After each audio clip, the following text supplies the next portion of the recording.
Who told you that? Your Highness. New year, new me. Same me though.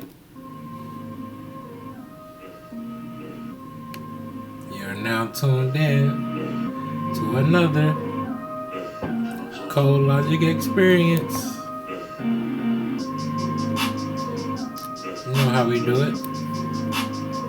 It's been a long time. I shouldn't have left you, but I had to go get this money. Now I got a little time on my hands, so we back. Yes, sir. Back with another ColeLogic BookShare. You know where we left off. If you still tuning in, shout out to the queen, the goddess, Shahrazad Ali. Shahrazad Ali. And you know what we reading. The Blackwoman's Guide to Understanding the Blackman. We left off at chapter 1, where they was talking about babyhood and puberty. So now we are getting into chapter 2, where we will be getting into the identity of the black man. With that being said, turn this thing down, and we're going to get into chapter 2. And it goes a little something like, identity. Trying to identify the black man or to get them to uniformly identify themselves is quite complicated. The cause of this complication is his overall unfamiliarity with his exact origin, aims, and purpose. Some of them spew various definitions and views about who they are.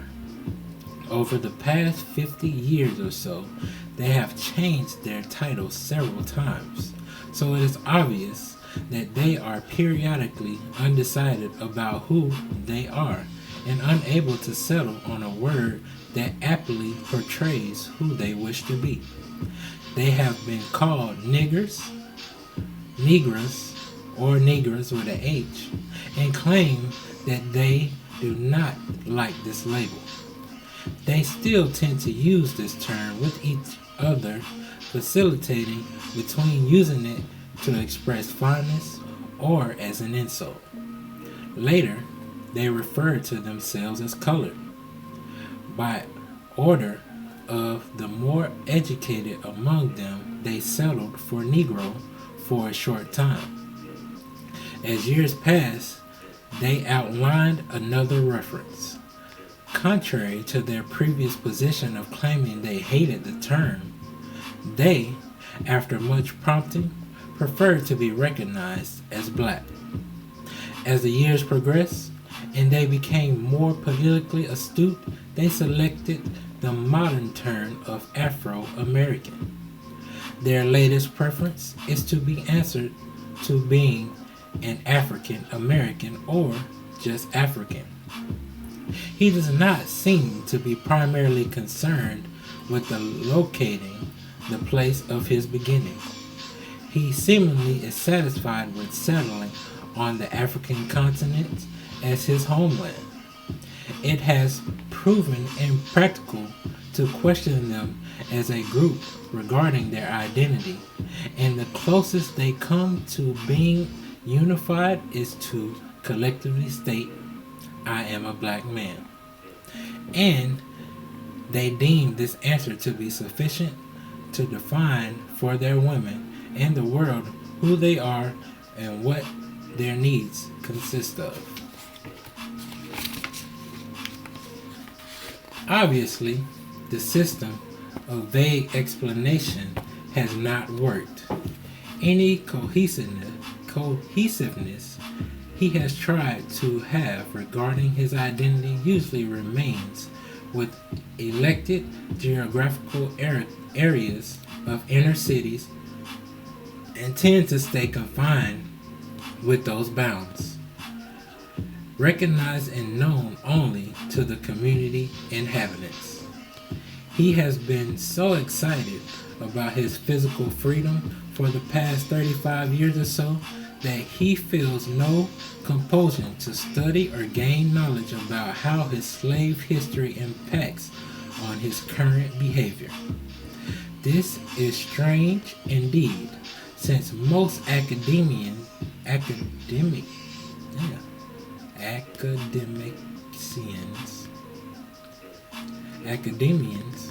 agree that a knowledge of one's history makes life more valuable.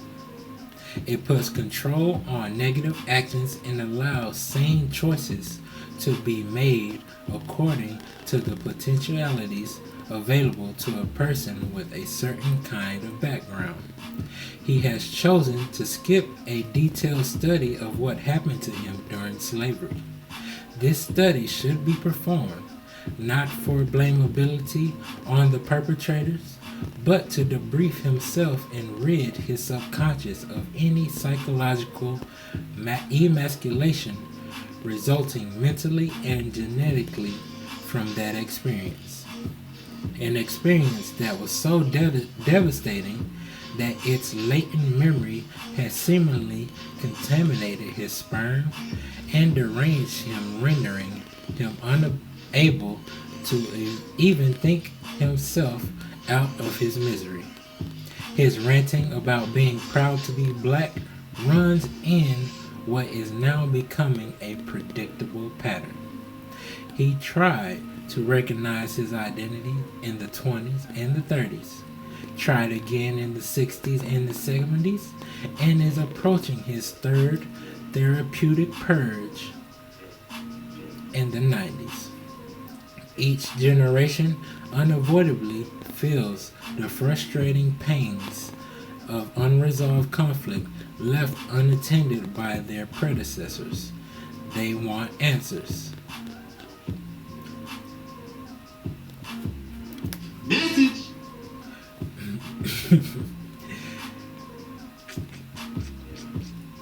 Youthful black males are starting to crave information and public acknowledgement of his African culture. What is culture? Some say culture is a system of preserving historical social ideas, traditions, memorabilia, and basic principles by which a people live. Culture contains rights, qualifying tests, and other values passed from one generation to the next who are emotionally connected by nationality, including skin color. Culture serves the purpose of functioning as a moral compass to direct and monitor people to keep them on the right track to preserve their ideas.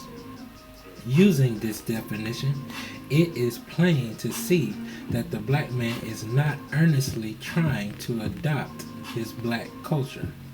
In fact, he is far from it. His definition of culture has become a stew pot filled with a smorgasbord of unharmonious ideas and practices that so far have only inspired a few black men to wear African clothes, a kente cloth scarf, fezzes, ethnic jewelry, or slogan t-shirts.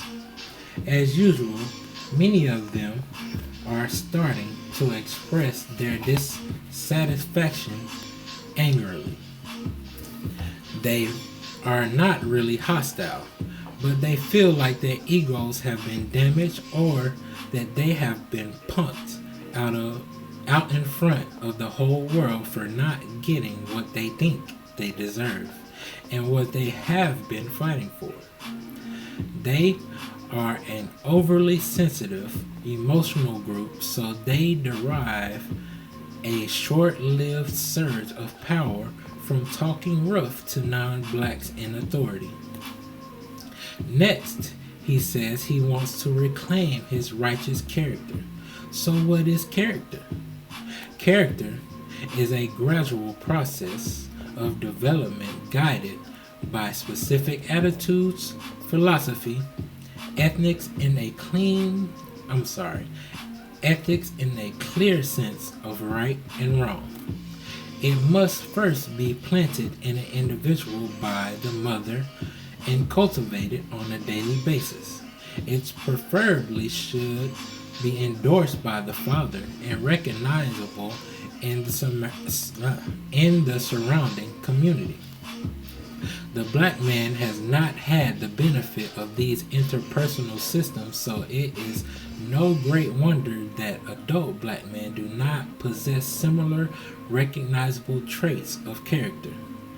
Their behavior and practices have been developed from a conglomeration of foreign ideas he has been surrounded with since birth, so he has been unable to settle on a definite scope of black male characteristics. And he has wasted an entire generation being indecisive and unorganized, resulting in no establishment of traits for himself or his now unruly offspring. Instead, he has spent the last 40 years trying to find work himself and a mate while experimenting with the opposite ideas. He spent money on the side trying to have a good time.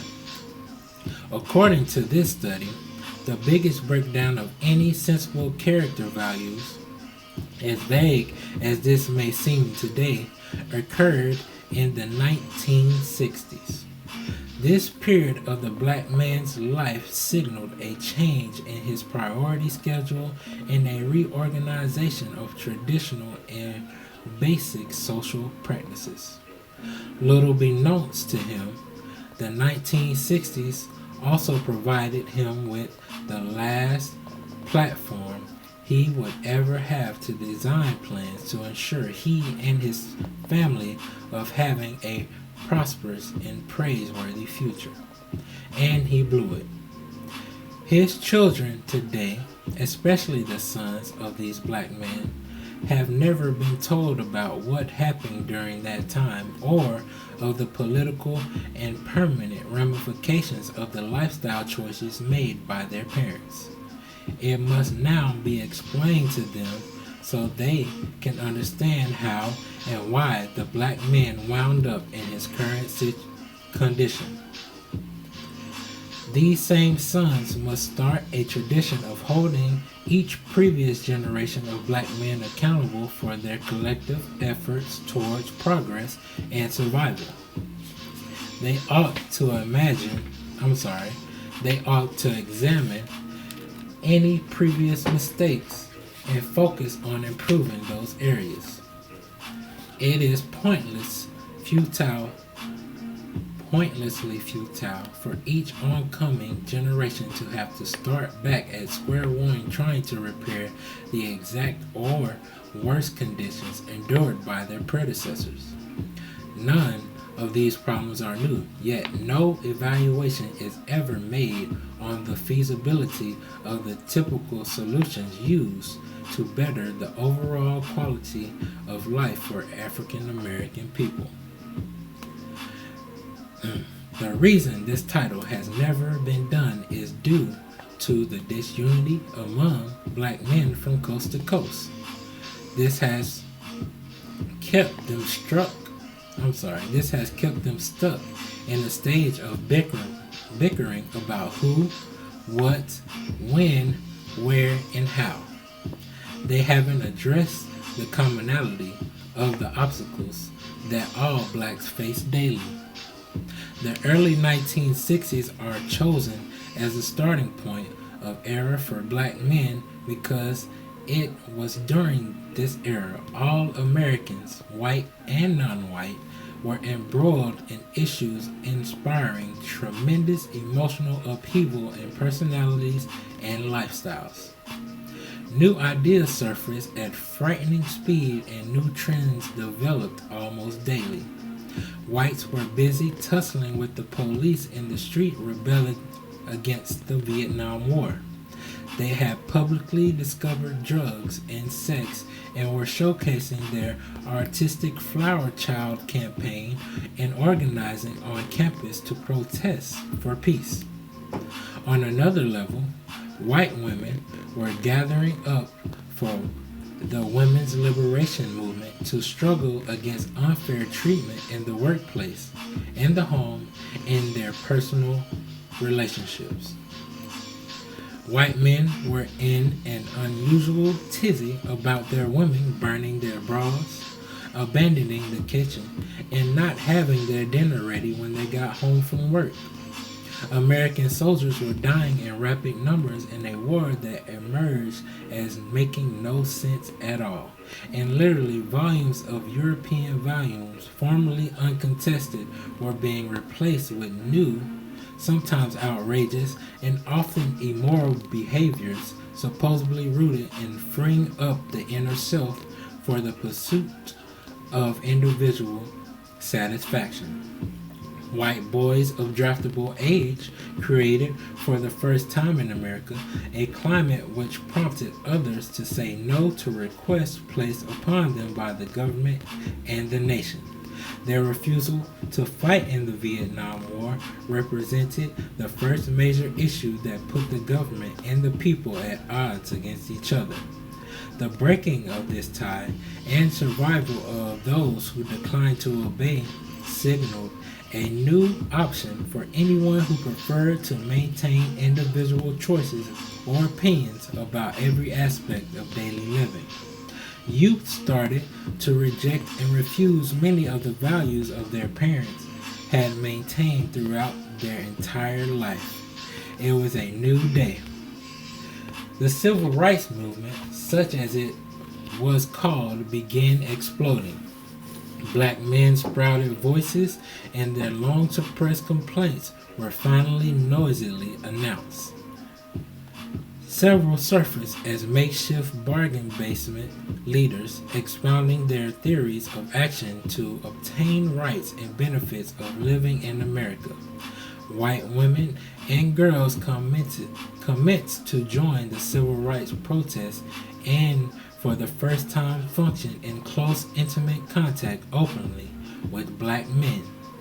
Their presence drew the attention of the black man, and interracial sexual involvement milked much of their energy and reduced their anger at all whites considerably. His expanding ideas incorporated his wardrobe too.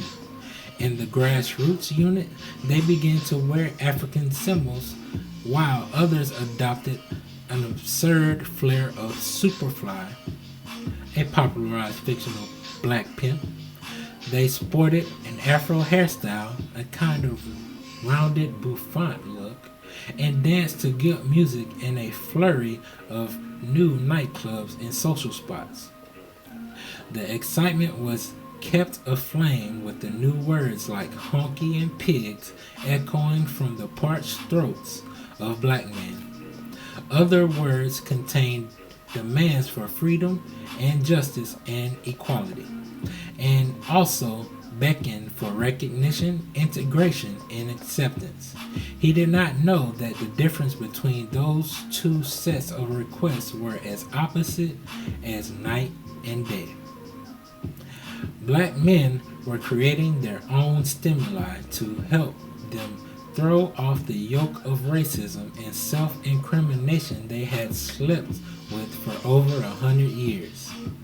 The revolutionary mobs roaming the streets, inciting spontaneous ghetto rebellions, rewarded him with TV sets, stereos, couches, lamps, and other items captured by vandalizing local merchant businesses, all of which were blamed on racism. President John F. Kennedy sent their first troops to Vietnam, which turned out to be a bottomless pit, demanding thousands of recruits shipped daily to feed its fury.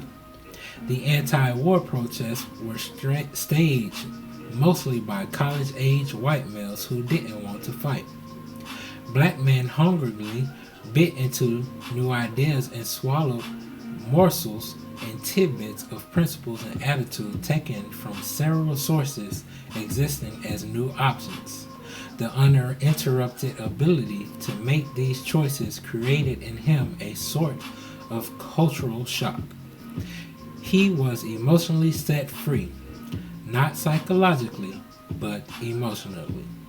He was free to feel any kind of reaction about a variety of standards and responsibilities. Plus, he could act on his choices and he could endorse or abstain on any situation he encountered. Many European establishments let him in, and it was likened to being turned loose into Disney World. The wonders of an integrated society never ceased. He dove and his women and children followed. Few of them realized that the decisions they were on the brink of making would stifle their development and progress for untold years to follow. He chose to carve himself out a new identity, one forged out of the new freedoms the white people were experimenting with, and one based on the expected benefits the civil rights leader had promised would be forthcoming.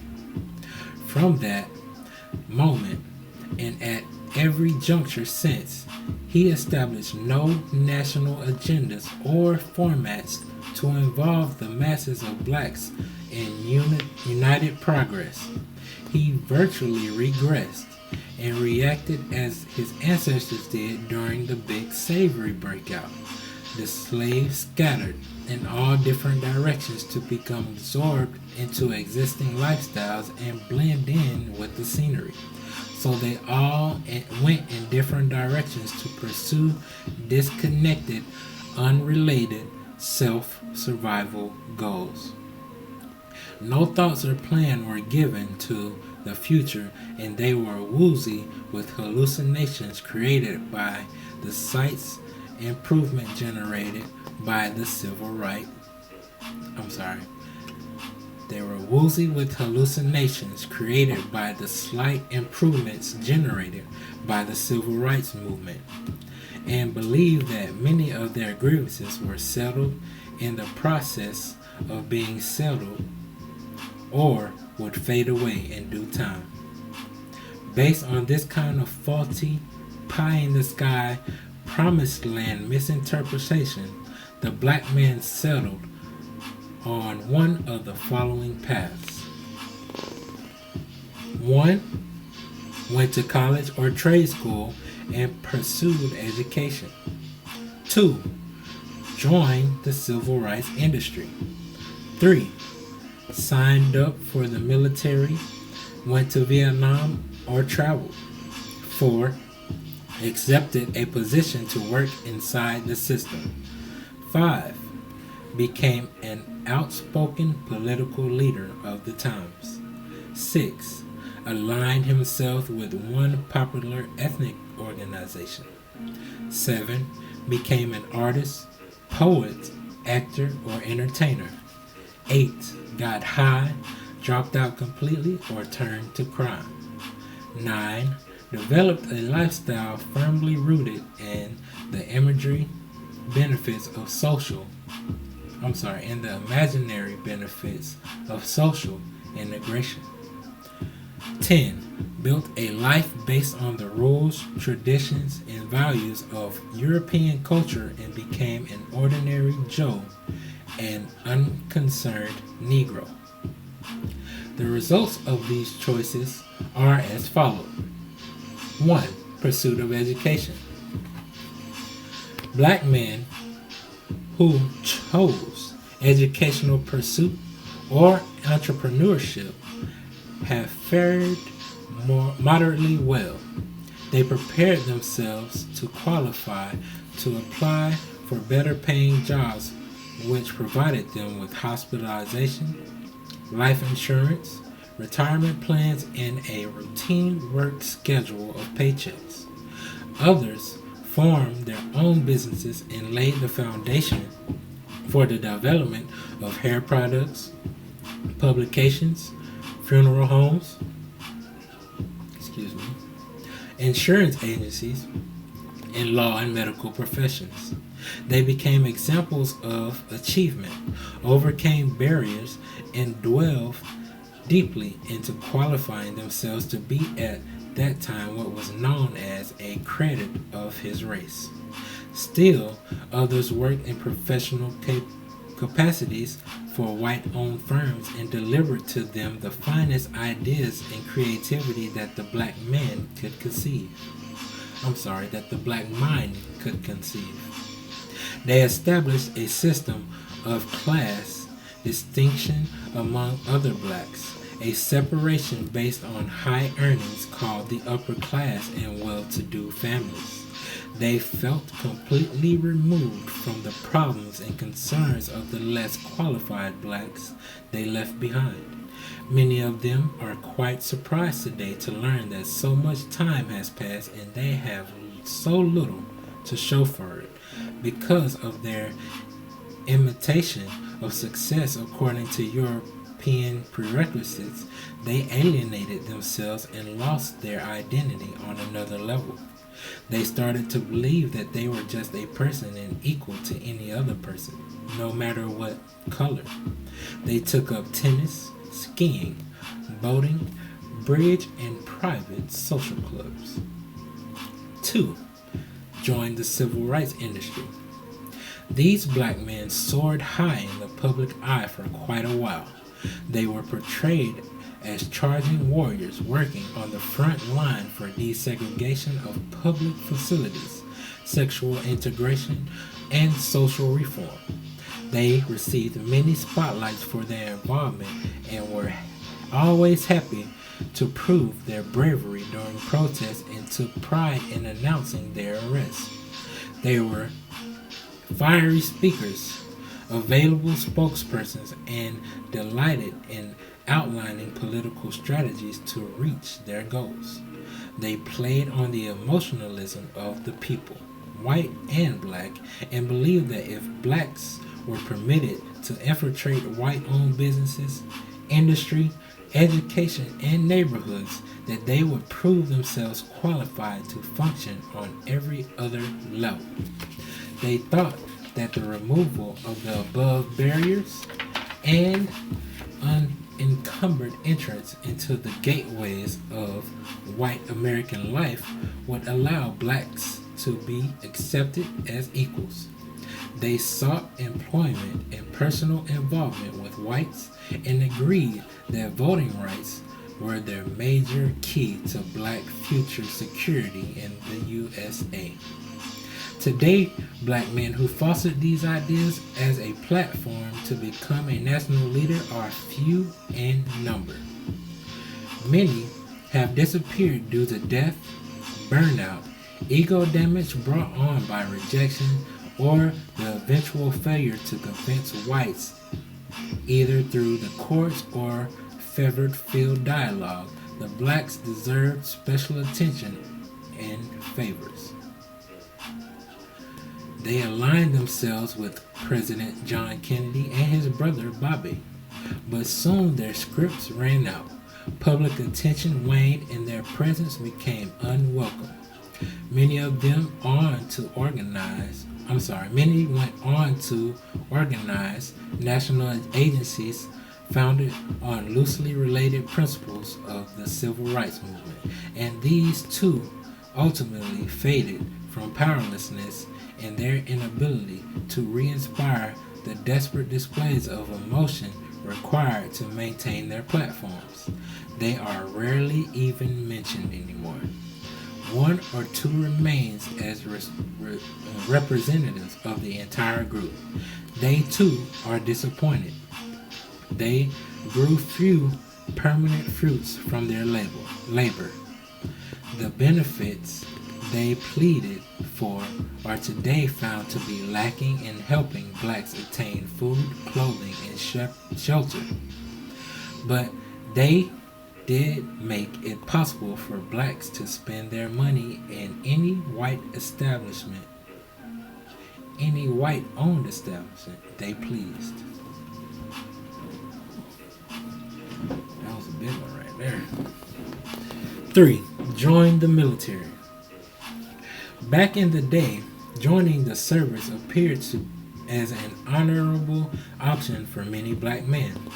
They were raised to be patriotic, so going off to fight in a war that they were told would defend their country and maintain their democratic way of life appealed to their need to be responsible for getting the job done.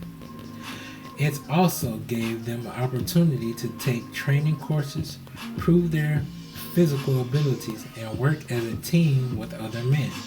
They perceived the army as a gigantic masculine club where they could compete, shoot guns, travel, meet women, earn pay, send a stipend home, gain veteran benefits, medical care, and extra points of the civil service test, VA loans, college grants, and of course, the special pride of wearing their uniform to church and walking around their neighborhoods. It additionally provided them with a process which they had to qualify to go through and earn recognition and respect for passing various tests in a man's domain, the war. Some protested the war in Vietnam while others praised their involvement, and if survived, came home bragging about their war conquests. If they had any doubts about their citizenship before they went in, by the time they came out of boot camp, they were true Americans, firm in their inclusion as being useful, needed, and trained.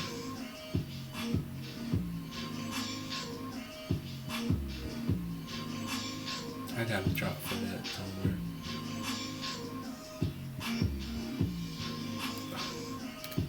Man! What did he do to make them niggas that mad? Military practice included skilled mastery of their weapons and duties, which gave them confidence in their ability to fight for their country. As usual, for many black men, military service further alienated them from their true nature, culture, and character. They had to become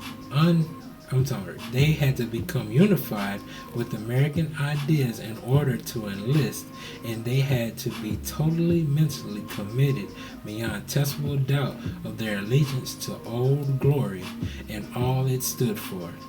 They also saw participation in the war as a way to prove that they were willing to join forces with white boys and fight for their country they all loved. Today, those who suffered near mortal injury have their aching disabilities to remind them of that involvement. Some wound up mentally ill due to shell shock or Agent Orange. Others, bound by encapsulated memories of the vivid horrors of war, just never recovered from the ordeal. The black man found that he did not have the killing nature of their Anglo-Saxon comrades and were not accustomed to destroying people who had not personally offended them. Initially, they tried, as they had been trained, to view the Viet Cong as evil and a threat to their free way of life. But soon they concluded that the war was unorganized and that they were being shoved to the front lines and promptly being killed. The black men had never as a group ever been mad enough to fight anybody, less known a yellow man who lived on the other side of the world. And they also realized that racial prejudice, segregation, and rejection based on his color was thriving strong and well in the military ranks. He became disillusioned, and his disillusionment contributed to the internal strife already brewing among the Negro troops, and his objections not necessarily to the Vietnam War, but to his presence in it, eventually got him expelled or dismissed, accused of cowardice. His next surprise came when he went back home and after a quick flurry of praise and center attention from his neighborhood cronies and the rapt attention he received from his family while reciting war stories, things went back to normal. He couldn't find work. He had bad dreams of guilt, and his mind kept returning to war scenes where his own fear had made him shudder, retch from the bile in his throat, or lose control of his bowels. He felt angry and used. Uncle Sam had let him down. He was out of sync with the times, and the people got tired of hearing the same stories over and over. He was disappointed. The war had taken complete control of his mind and body and would take him years to recover. Thousands lost their lives or limbs. The Vietnam War started in about 1969 and lasted approximately 15 years.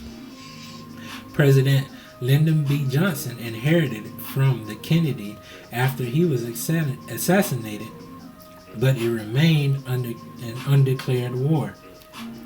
The government never wanted to admit, but America lost that war. The negative public opinion about the war from American citizens at home deprived the new veterans of any special help they might have received, and the silent majority just wanted to forget the war and the soldiers who they had heard had killed innocent women and children. All mothers of draftable age sons were furious with the government for killing their boys in a useless cause that they didn't understand. Yeah. Yeah. Good one, Todd.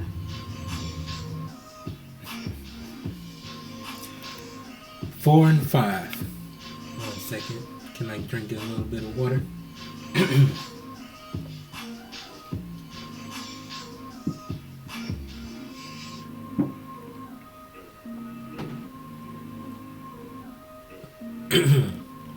4 and 5. Acceptance above politically affiliated jobs in the system. Some black men took advantage of their new attention and became involved in the political systems existing in the halls of government. They believed that their political views would permit them to be instrumental in making or passing laws to help black people. They figured out how to qualify in local, state, and federal politics and invade the White House. Politics gave them a place to vent their opinions, allowed them to be included in the social affairs connected to their party, and gave them a stage to perform on. On local levels, black men were rumored to have been bought out of the grassroots or militant struggle by being offered a high-paying job or some other leadership position in one of the newly formed agencies designed for blacks under the Anti-Poverty Act. They accepted community posts where they operated job training programs, distributed goods and services, housing, daycare, free clinics, parks, pools, school improvements, playground, and other outreach programs. These institutions were actually feeble post-riot attempts to be reparations of a sort to make up for the blacks for many denials recently pointed out during the civil unrest. I think I'm going to read that again. These institutions were actually feeble post-riot attempts to be reparations of a sort to make up to blacks for their many denials recently pointed out during the civil unrest. Having a steady paycheck proved to be a soothing balm to the wounds of racism and silenced a lot of loudmouths who counseled on complaining to spend their new money. Some of them worked in these anti-poverty programs for years. The names of the jobs often changed depending on the administration in office. These jobs were filled by educated and the uneducated, conservatives, moderates, and liberals among black men. As the popularity of civil disobedience waned, the effectiveness of the black man leaders subsided, and they unexpectedly collided with the new federal or state administrators who canceled funding based on new studies they claimed proved that their jobs were a sham and hadn't really improved the quality of life for the people they were appointed to serve. Their clientele became ungrateful and demanding and comfortably dependent on the free services they thought would last forever. Black men placed in charge of such programs had a variety of individual control over the operation of their sites. Many of them were not really qualified to be CEOs, and their lack of expertise shortly slumped them into boredom, and they began to view their jobs as just as easy. And their lack of expertise shortly slumped them into boredom, and they began to view their jobs as just an easy way to rip off the system and earn some easy money. Others learned how to file for grants, understand line items, and receive budget sums to implement their community ideas. Later, when they became embittered about being fired, they ceased any efforts to help the people entrusted to their care due to disappointment in the striving human spirit they believed existed in the people.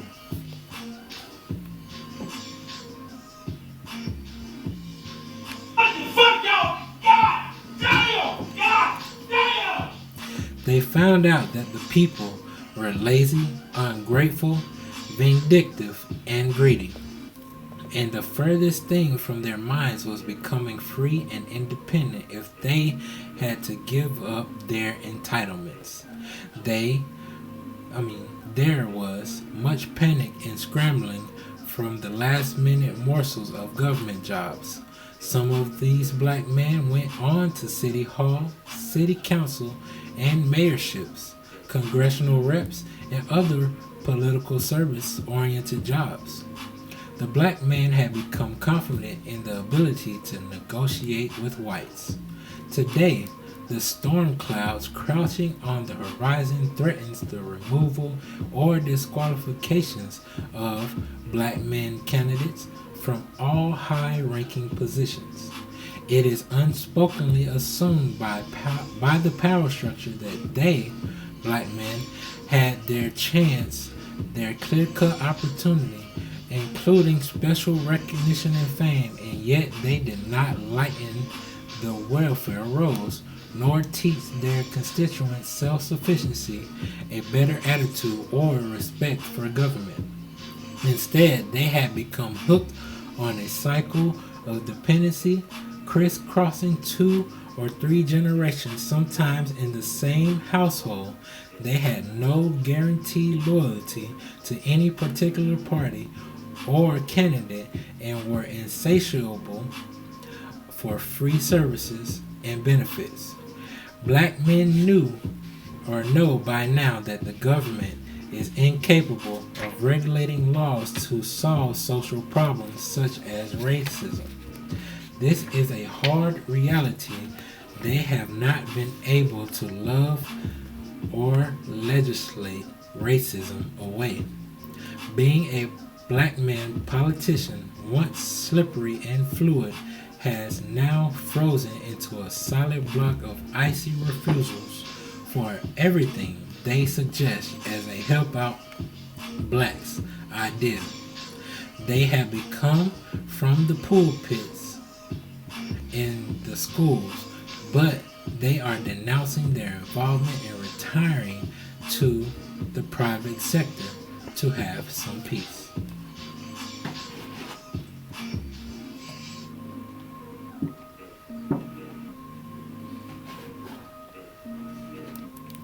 Ooh wee, look what that money make a bitch do. 6. Joined ethnic organizations.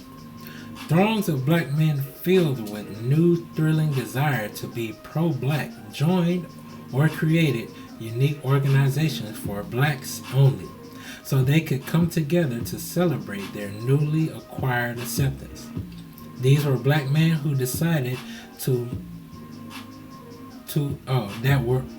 these were black men who were decidedly too militant in their own thinking to join what they viewed as weak, jelly rolled, Uncle Tom factions such as the NAACP or SCLC, who were quite moderate by comparison. Those black men sought out groups with strong masculine influence which contained activities allowing them to vent their frustrations by addressing their grievances in positive action. A few signed up with the Black Panther Party, a notoriously defiant group consisting of young men who weren't afraid to retaliate against white police agitators whom they said invaded their neighborhoods, harassing the residents. The Panthers were indicative of the growing impatience of the black man. Their terroristic threats against the U.S. government helped furnish the emotional fuel needed for white women to sign up for gun and rifle training, allegedly to protest themselves from black men who somehow invade the suburbs. The Black Panthers made military training in vigorous guerrilla warfare the main thrust of their organization. This included weaponry, self-defense, drilling, surveillance, and protective services for their communities.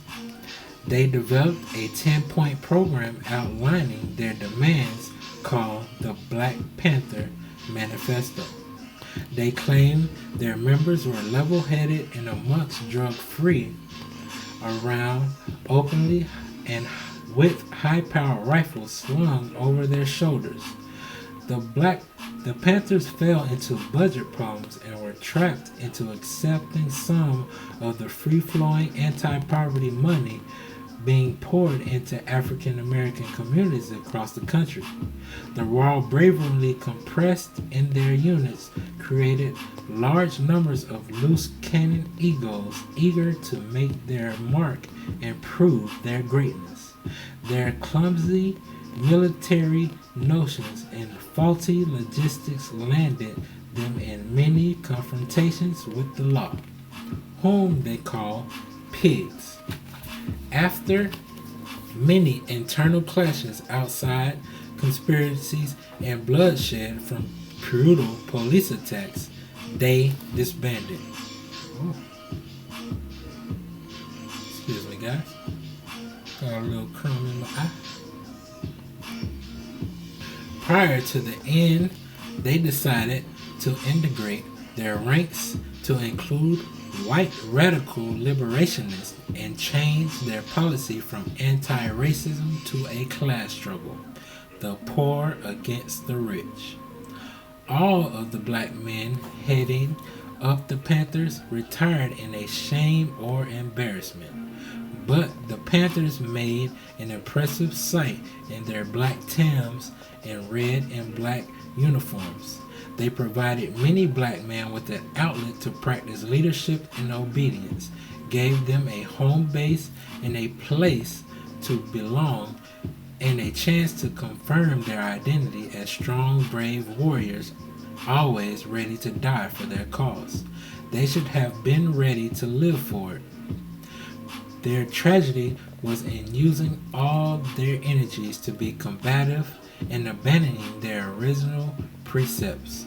They couldn't stay unified, but they made awkward attempts in involving children in their activities to teach and train them for war they were confident was being waged by their oppressor, the white power structure. This is a sick Negro. The black college campuses were alive and bursting with student protests. Other black men opted to join the Nation of Islam, a stable appearing religious organization who called themselves Black Muslims. They were mostly powerfully rooted in Chicago, Detroit, Philadelphia, and New York. The Muslims eliminated any concepts that God was white, gave up their slave name and received an X, refrained from eating pork, formed black-owned businesses, respected black women, and obeyed moral codes. They offered black men a chance to be independent, said they want separation from whites, and taught the black man that his real God was black, named Allah, and that their leader was his last messenger to the people. Charges of racial hatred directed towards whites and mumbling about black supremacy frightened off many blacks and kept them from joining the group. The Muslims were against social integration and strived to teach black men to be independent and clean living. Other slightly popular but not prominent as the aforementioned organizations were the Student Nonviolent Coordinated Committee, SNCC, Students for a Democratic Society, SDS, Congress of Racial Equality, CORE, Uhuru Movement, Group of Advanced Leadership, GOAL, Freedom Now Party,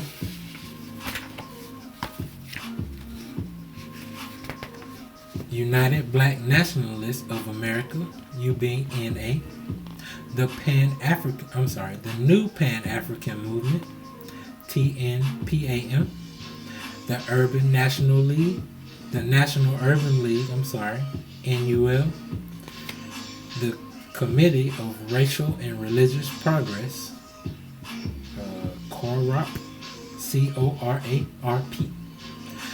There were many local community-based organizations not listed here.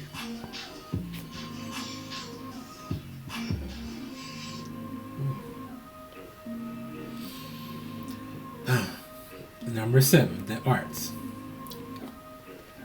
Black men choosing the arts as painters, poets, actors, or entertainers enjoyed a brief but fertile period of special notoriety and success.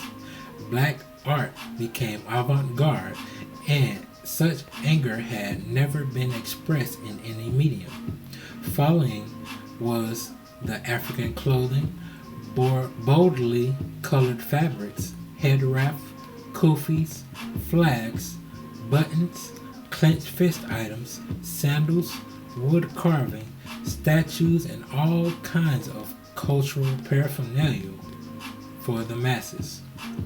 Black men sported pullover shirts called dashikis, allegedly fashioned after African garb but really manufactured by the Japanese.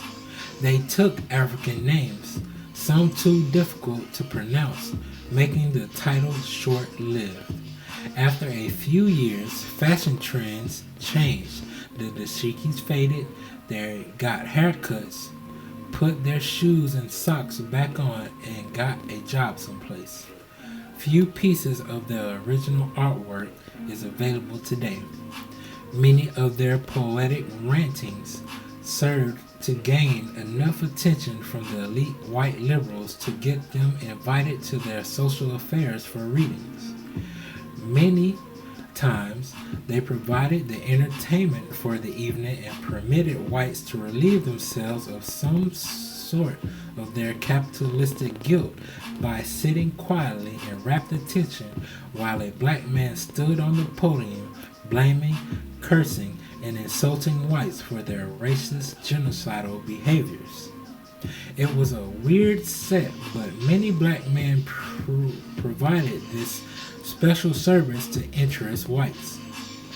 For a while, many of their poems, plays, and short stories were included in African American history classes on the university level, but were restructured somewhat. Black men who selected the entertainment industry got an opportunity to act on television in a few minor roles and briefly starred in many new black themed movies, mostly about drugs, thugs, prostitution, pimps, illegal activities, outlandish monsters, kung fu, or sweet daddy roles. Black women were the first allowed to penetrate television, and it was later that black men garnered roles which portrayed them as intelligent, contributing human beings in realistic, viable positions. Many turned to comedy, singing, and dancing. Black men were created and named many popular dances mimicked nationwide. They wrote and performed songs and musical pieces and were featured on television on rock and roll shows or specials. Their tunes made the rhythm and blues charts, and they enjoyed immense popularity which they were grossly underpaid for. Much of their material was stolen and purchased only for a few dollars. Because they needed the money or opted to get their work published even if not owned by themselves. But they were spectacular when on stage and screen. There emerged a few major black-owned record companies who tried to control their section of the industry, black music. They worked hard, but it was the white board members of the music industry who decided who would be promoted, have their records distributed, or played on the radio. Whites were in charge of exposure, marketing. Nevertheless, black men sung about love, finding love, lost love, mighty love, wrong love, hot love, needed love, sunshine, bushes, and birds. Anything they could rhyme and set to music. They appealed to their love horn listeners and melodized every aspect of heartbreak. They saw no need to sing about their African roots, but they enjoyed the success of being what blacks referred to as nigger rich, which is a temporary conditional period of having control of large sums of money and material possessions, mostly by those who are not used to having any.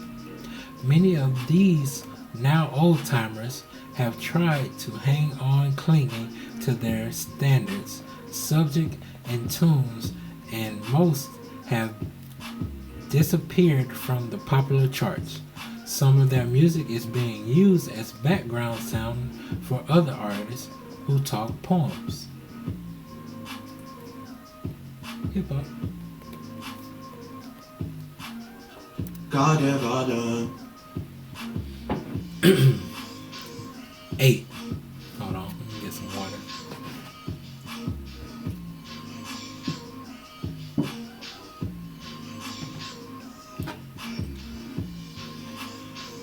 Eight. Drugs, prison, and society dropouts. Naturally, not all black men picked sensible lifestyles grounded in legality. Some got strung out on drugs like heroin, which was the most popular at the time. A few dabbled in LSD, a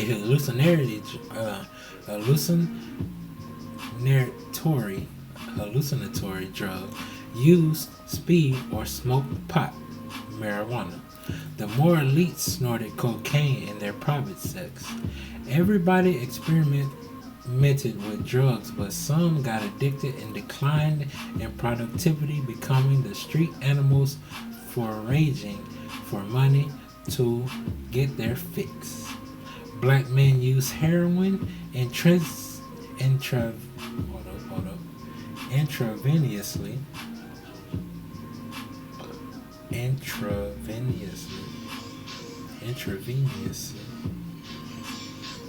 Alright, black men use heroin intravenously or snorted it, roughing out the terrible stomach pains to get high. The more industrious ones sold the drugs themselves, had a big fine hogs, elaborate wardrobes, hostels of fancy women, black and white, and lived surrounded by black men who served as their flunkies. They had flashy jewelry and sponsored many immoral parties. These black men considered black men not involved in the slick life as square or green. They made little permanent progress despite all the money they handled, as they were not at the least bit concerned about preserving black culture, pride, or social advancement. They lived in a gritty underground world of their own. They dragged many wayward black women into the mire of filth, yet these were the type of black men portrayed as heroes or role models for younger black males in what the critics termed as trendy blaxploitation films. The pimps and the drug dealers dealing black men were featured as mighty cool, sharp dressers who did whatever they wanted to do regardless of how the man, white police, felt. Their behaviors and fashions were imitated by adult black men of that time who tried to dress, walk, and talk like drug-dealing pimps on the screens. Still, others tried to get away with committing various crimes like robbery, shoplifting, thuggery, shooting, or murdering people, 99% of whom were black. Many got caught and were awarded stiff prison sentences for their error and crime. They received jail sentences far outweighing the nature of their crimes, but their tentative guilt and abuse of strong legal counsel landed them in prison for many years, many to never be heard from again. They rioted in prison to express their support of the civil rights movement on the streets, or organized against prison management of human life, mainly black male inmates. Black men studied religion in prison and chose the black Muslim doctrine because of their disappointment with their white-controlled judicial system. Their absence from the community in great and large numbers prevented them from being contributing supportive workers, husbands, and fathers. Prison was much worse in those days, according to the respondents. Their aberrant behavior helped to portray and identify black men as dangerous savages who must be isolated from the working public. Their vast number in jail implied that they were violent lawbreakers and made others suspicious of the whole lot of them. Some were shot, killed, and unmercifully beaten by police when caught doing wrong. There was not much interest in black men in prison, and many blacks felt they got what they deserved for breaking the law.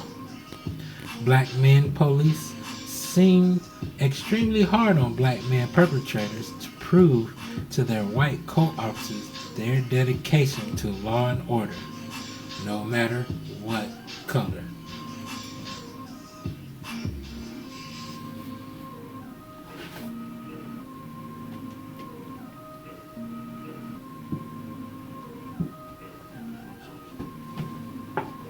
Nine and 10. Developed a lifestyle rooted in social and sexual integration.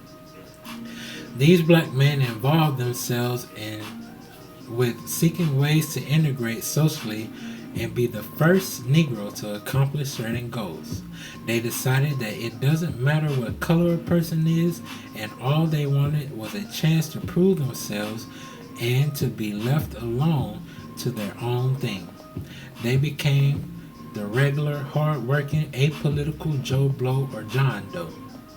They got a job and got married, reared a family, went to church, enjoyed an occasional night out, went on vacation, voted, and did the best they could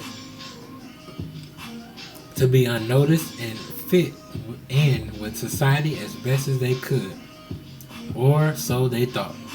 They kept a ready smile for whites even if they hated them and their private circle of friends.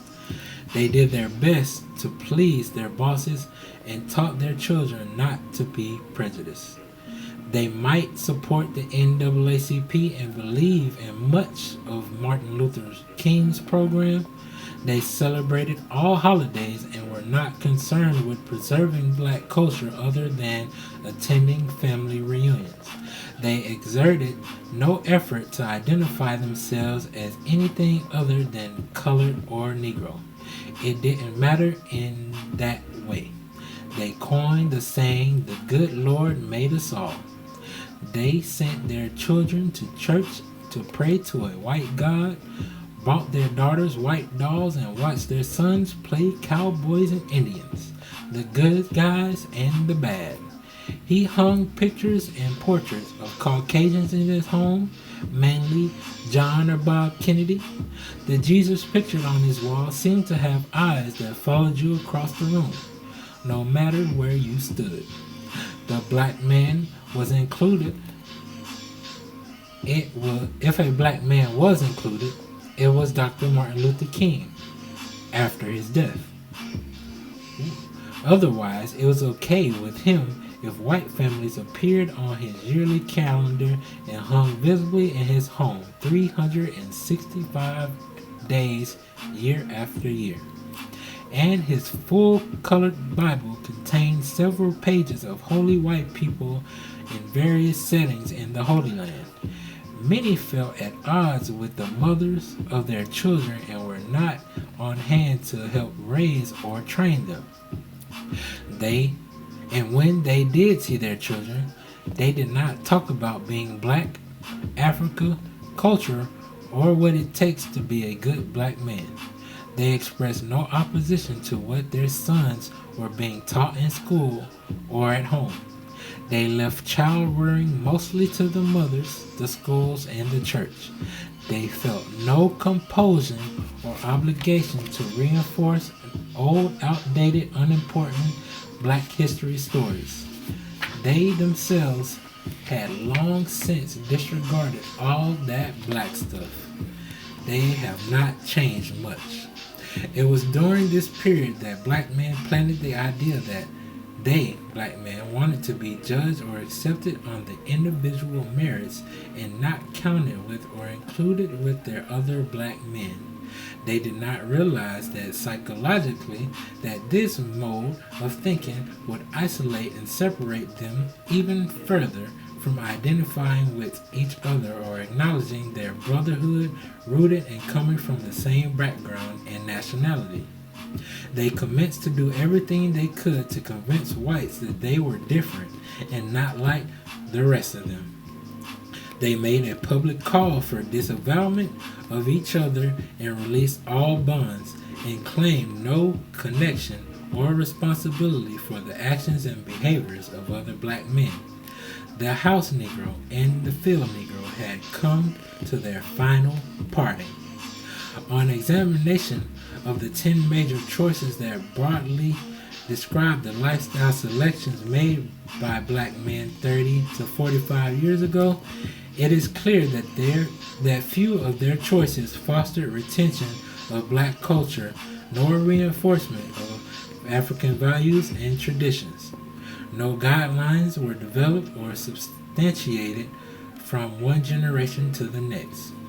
It is incredulous for the black man to now expect his sons to respect or love their blackness, or to be conscious of what their foreparents endured, since he did not teach it to them.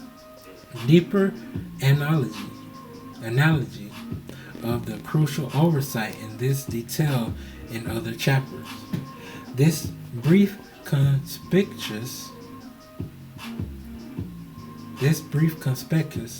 is only a primary dissection to demonstrate how each lifestyle choice the black man made 30 years ago moved him further and further away from opportunities to establish a definite positive identity for himself. And he has been floundering since that time trying to settle on a description of who he is. And everybody else is waiting to find out too. It is time to look at the original tactic used to manipulate him into forgetting his identity during the initial enslavement. During a time when he was treated as a prisoner of war without the Geneva Convention, the slave master used a two-level process to force black men into developing amnesia so he could be a tool for labor.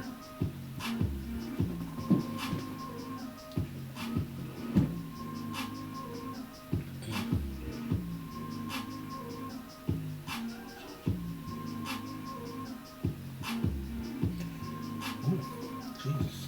Okay.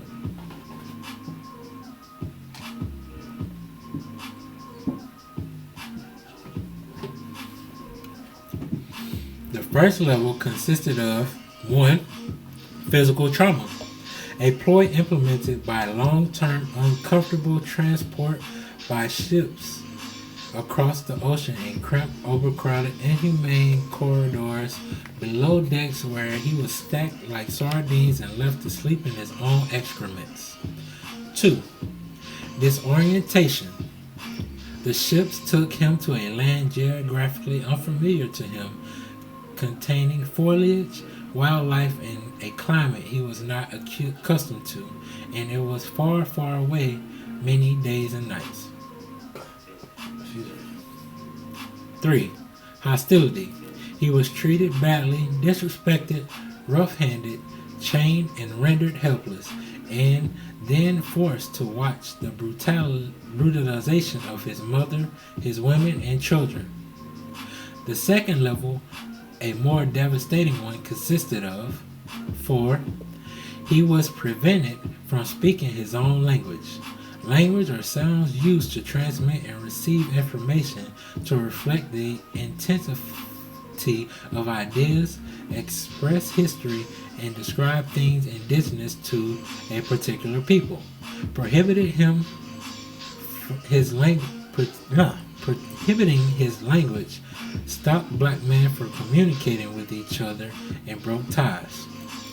5. His name was changed. The slave master insisted on renaming his charges according to his own whims, ignoring their given names. It was important to impress upon the black man that he was no longer the same person, so he was given a new identity in a new land with new statutes as slave.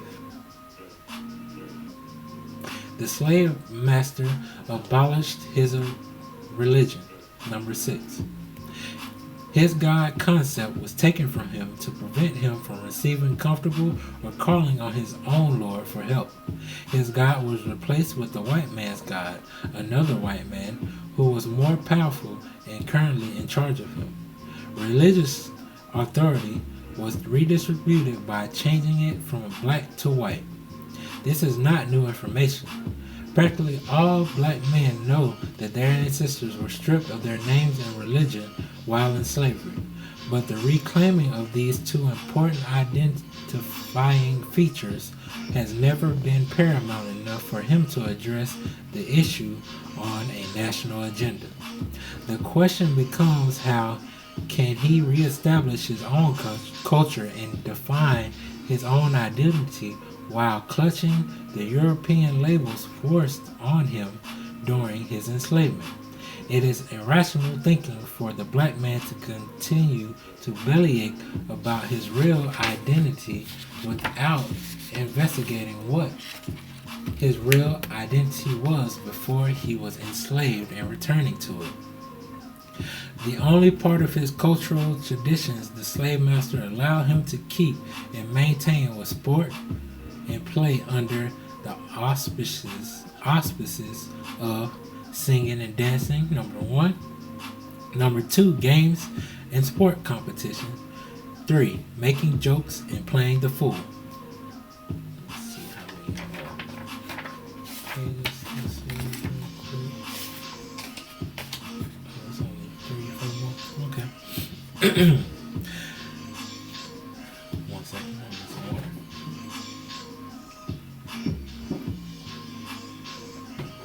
Let's see how long we've been on here. Oh man, not that long.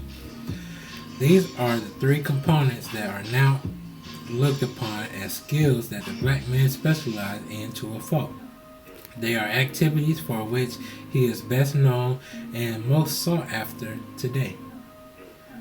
He is acclaimed and expert in these categories, and they gain him recognition, earn him the most money, and make him the most admired.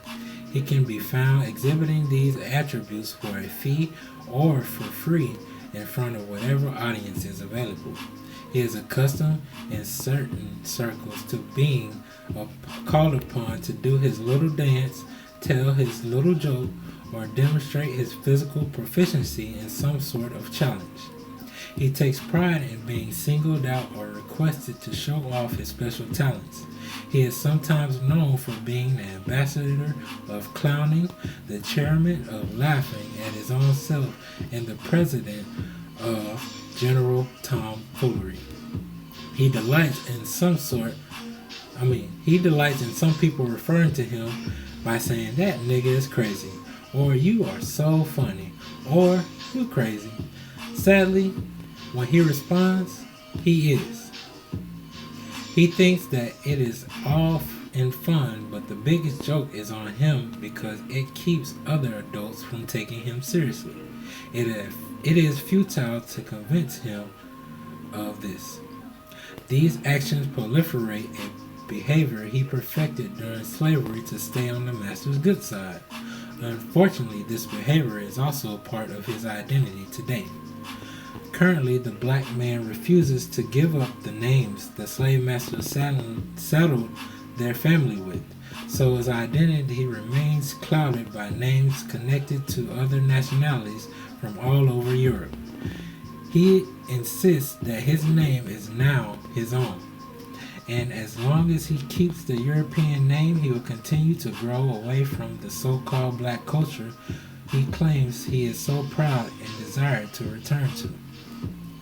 Another unique aspect of his name problem is that black men, especially those claiming to be versed and trained in psychology, have not investigated or reported on the significance of a black man carrying a white man's name or how it affects his mental status. The black male psychologists are remiss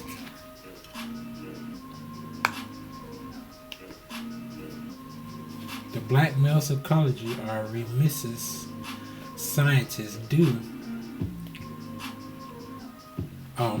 The black male psychologists are remiss as scientists do to their collective refusal to bring attention to the negative psychodynamics inherited in taking a man's name and religion from him.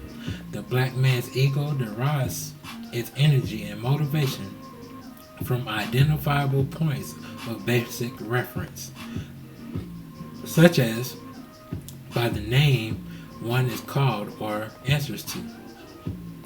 They have failed to address the virtual impossibility of a black man reclaiming his cultural roots while maintaining and protecting the very symbols and systems used against him to control his body and mind during slavery.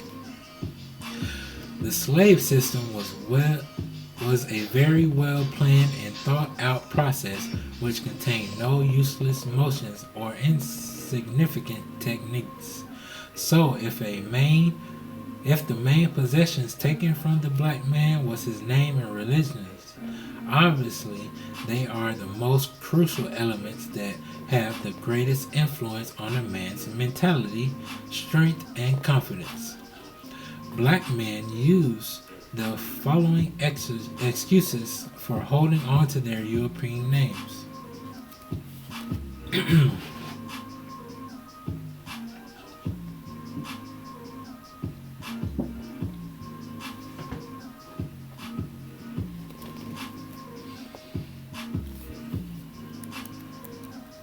Stop it.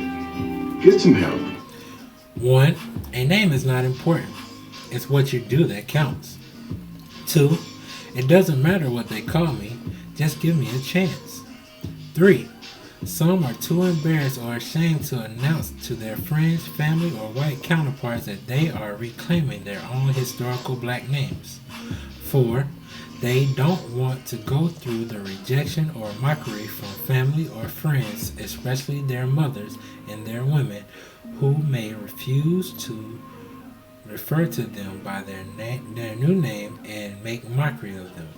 5. They think changing their names will be disrespectful to their parents who gave them the name at birth.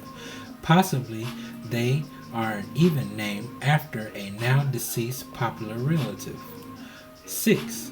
The ideas of informing their church, club, co-workers, and children and mailman of their new name is an overwhelming thought to them. They are apprehensive about the resistance they expect to encounter from all of these groups. 7. They don't want to cause problem on their jobs by informing their white bosses or personnel office of their new name and why they changed it. 8. They are emotionally connected to their name, having been taught that it is their Christian name. 9. They don't know how to change their name and think it will ruin their credit or cause problems with the IRS. 10. They do not know any African or Arabic names. What they don't know is that American laws do not prevent or oppose an individual from changing their name. It is a relatively simple and inexpensive to do. A name change does not interfere with records on the file at the credit bureau or post or library. All one has to do is inform the people he does business with. Changing one's names will not cause problems with the IRS because the Social Security number remains the same, as does the driver's license number, voter registration, and any other numerical code or symbol connected to the individual. The only change that takes place is a psychological one inside the black man himself. A part of his self-pride returns as he signs and answers to the name of his forefathers. Correcting his name serves as a reminder, a bond, an attachment with his glorious pre-slavery ancestors. Public proof of the black man's intentional disconnection and subsequent rejection of his black name was internationally demonstrated when famous author Alex Haley presented his Roots book in the late 1970s. Haley, an expert writer and historian, embarked on a lifelong project of tracing his personal family tree all the way back to Africa. In 1976 and 77, he delivered up his findings in both book and movie form, which he gained worldwide acclaim. The movie Roots achieved the highest black viewership in the history of television. Haley's studies served to provoke other African Americans into tracing their own family histories. All well and good. But what happened after Haley completed his research exemplifies and validates charges against the black man for denying his past and rejecting himself. Mr. Haley spent all that time and energy, invested a tiny sum of money, and became consumed day and night for many years with his project to trace his family to their pre-slavery existence. He wrote vividly about his findings and then allowed them to be cinematic as a documentary starring major black actors. One of the most moving, heart-rendering scenes was when Alex Haley finally meets the living proof of his lineage. He traced his source to Kunta Kinte. Kinte was his family's real name. Alex Haley books depicted scenarios where Kunta Kinte was forced to give up his name and religion by the slave masters who captured him.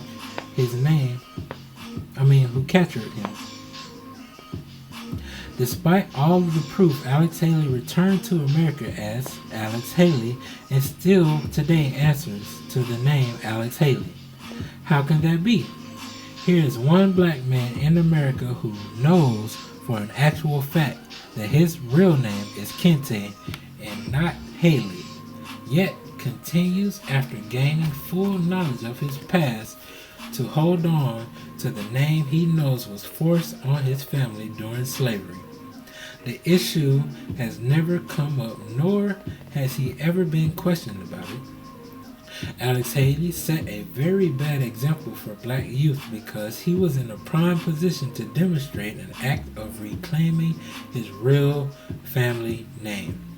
It would have impacted on black youth and black adults all over the country and reminded them that the names that they have are not their own. But Haley did not accept his real name, and other black men did not think it odd.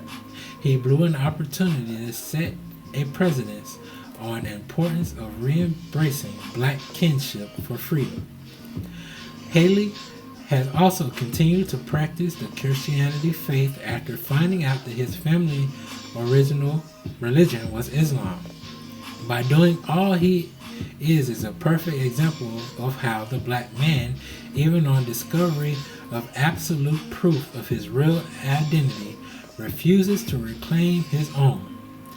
Haley's findings survive as one of the most important historical studies that blacks have ever had access to. However, his findings have not made one iota of difference in what blacks believe in or what they do. His documentation should have, under normal intellectual awareness, been required reading for the discussion by every black child every year that they attend school, but it is not. And Roots has all been but forgotten. And then the beat goes on. Toby survived. The black man has incessantly failed at establishing a sensible, dignified, respectable identity for himself because he has been trying to do this without taking into account his special history of coming to America and the fact that he has not a voluntary immigrant. He will routinely fail to recognize his black culture as long as he keeps trying to mix slavery and freedom to establish his identity or come up with a workable plan out of those two opposing forces. Without taking back their names and their religion, they will never reconnect with the past. Any other plan will continue to be a waste of time and end in failure, as usual. He must restore his own image in his brain. Caucasian boys grow up surrounded by, and in some cases bombarded by, the accomplishments of his ancestors. The white male child knows from a very early age that he is most important because nearly everywhere he looks he sees an image of himself. Every holiday, every celebration, every major event evolves around him and the people who look like him and act like him. All of his history he studies throughout the entire life is about his forefather who looked like him. White parents would never consider raising their children completely surrounded exclusively by religious images, holidays, and historical feats that feature only African Americans, Hispanics, or Asians. Never in a million years. But the black man has allowed his children to be reared on a steady diet of pictures, symbols, and information about other nationalities. And he must be held accountable for creating the damage climate, or destruction his brethren are now experiencing due to his blindness. It is his fault that the black man's survival is in peril. He did not lead his tribe in the right direction, and now that they are lost, he wants to blame others in their bewilderment. Another way black men attempt to reclaim their culture is by joining a club or organization such as the Masons or a fraternity. These are most popular units which black men think provides them with a special identity linked to their black past. I was getting weary. Reading these words. Hold on. The Masonic orders have a very involved set of secret signs, symbols, and practices allegedly known only to the brothers in the club. These days they are not so secret. However, the internal workings and rituals are so complicated that they will not be fully divulged here. Loosely, the Masons, Elks, and the Shriners are actually social type agencies which host many elite affairs and generally raise money to donate to service agencies and selected charities. They do good work and have a good time doing it. They wear identifying uniforms such as tall fezzes and with tassels, and have special jewelry such as rings, pendants, or lapel pins imprinted with their emblems or other symbols relating to their secret union.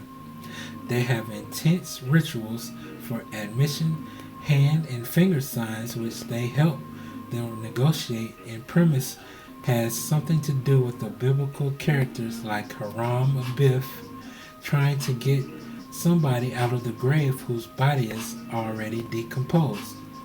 They have cornerstones, temples, and pyramids along the hot desert sands, and swords, half moons, and rulers. They reportedly earn certain degrees of knowledge by submitting themselves to a few internally devised ceremonies wherein they receive bits and pieces of information at each step. They pay hefty dues and are respected by their unity and meet periodically in groups consisting of black males only. This is a good aspect of their membership because it places black men routinely alone together to talk amongst themselves. The second most popular organization black men take pride in are fraternities, which they usually join up with in college and retain their members throughout the rest of their adult lives. Fraternities means brotherhood, they say. Oh my God.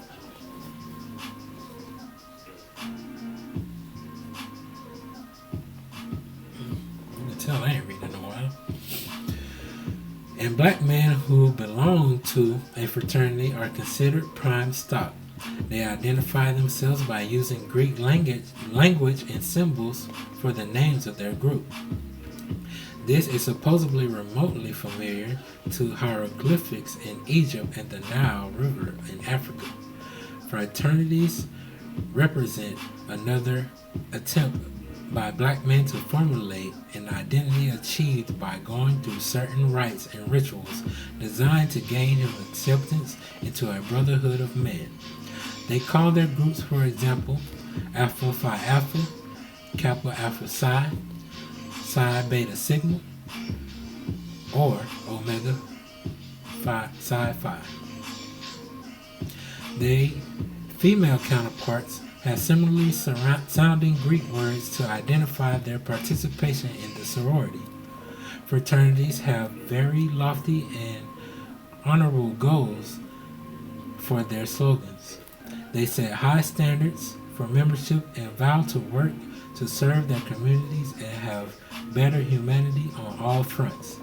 They have their associated symbols, which are marketed on caps, hats, t-shirts, sweaters, patches, rings, ties, and etc. The items with their logos are nearly infinite. They have special colors assigned to each frat and are exceptionally proud of their affiliation. They go through a process called pledging, during which they may be required to dress alike, overcome some daring predicaments, become servants to their senior members, and prove their endurance by standing in a certain spot or competing in difficult feats. Frat brothers have become a bit more brazen in modern times, and they have lost some of their class and clout. But they are still considered respectable and special. They put on a good show during their stomping routines, which is a kind of dance and a military drill blended together, and may feature costumes or wooden canes. They compete with each other to determine who has the best audio, visual, and creative stomping routine. Part of their initiation is to prove they can survive the ceremony's rite of passage. Examples of the rite of passage for fraternities and sororities are 1. Tarring and feathering. They participate in this rite in the nude and actually get tarred and feathered a little, which is supposedly to be symbolic of the slave's experience after being recaptured from running away. 2. The meal. They must eat some type of slop in a dish simulated to represent food the slaves was forced to eat to survive. 3. Walking through fire. This is supposed to be reminiscent of walking over a hot desert in civilization someplace in Africa. Actual fire is used, and their enlistees must prove their sincerity by walking through the fire, sometimes barefoot. Being lost. Sometimes new recruits are left in strange places in unfamiliar parts of town and must find their way back home with no map or directional tools. 5. Passing food from mouth to mouth. This symbology is related to the slave's need to share some of the same food, often off the same plate.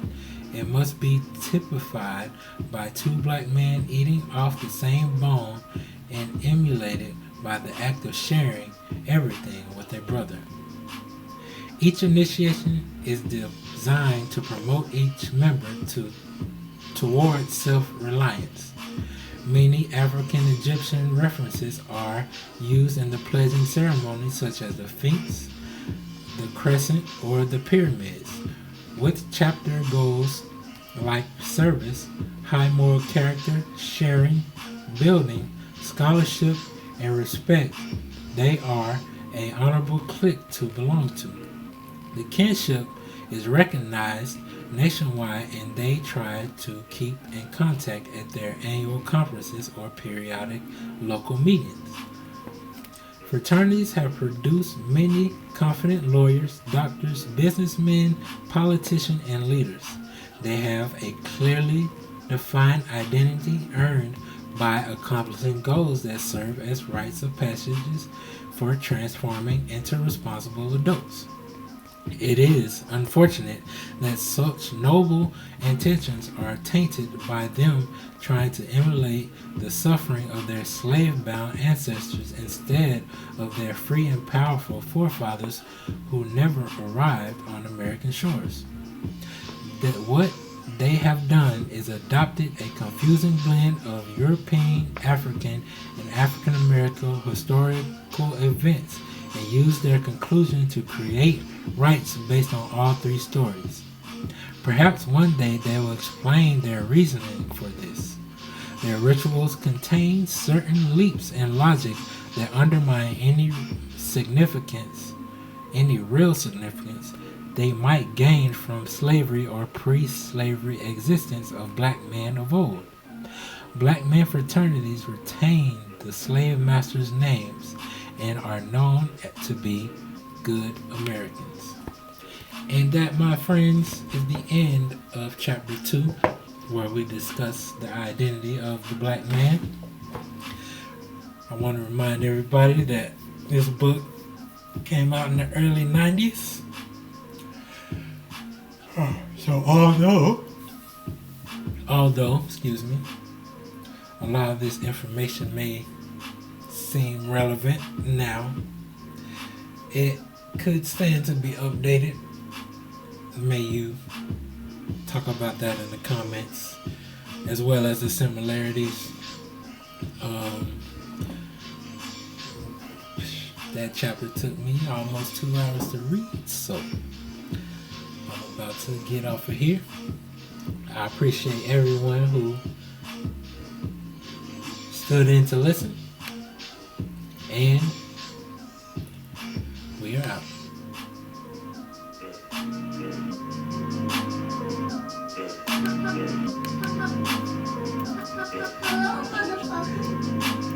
Who told you that? Your Highness. New Year, new me. Same me up. What do you mean by that? Another one.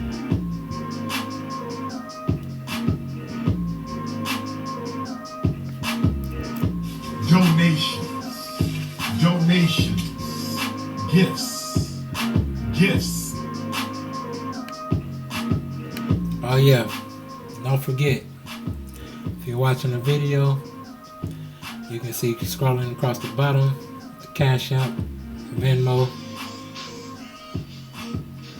as well as a solo link to all the relevant links that I could be reached at. And I appreciate you guys for doing such. Cash App is $Cole1212. Venmo is at UniverCole, UNIVERCOLE. And you can reach my links at solo.to/ColeLogic X. Thank you.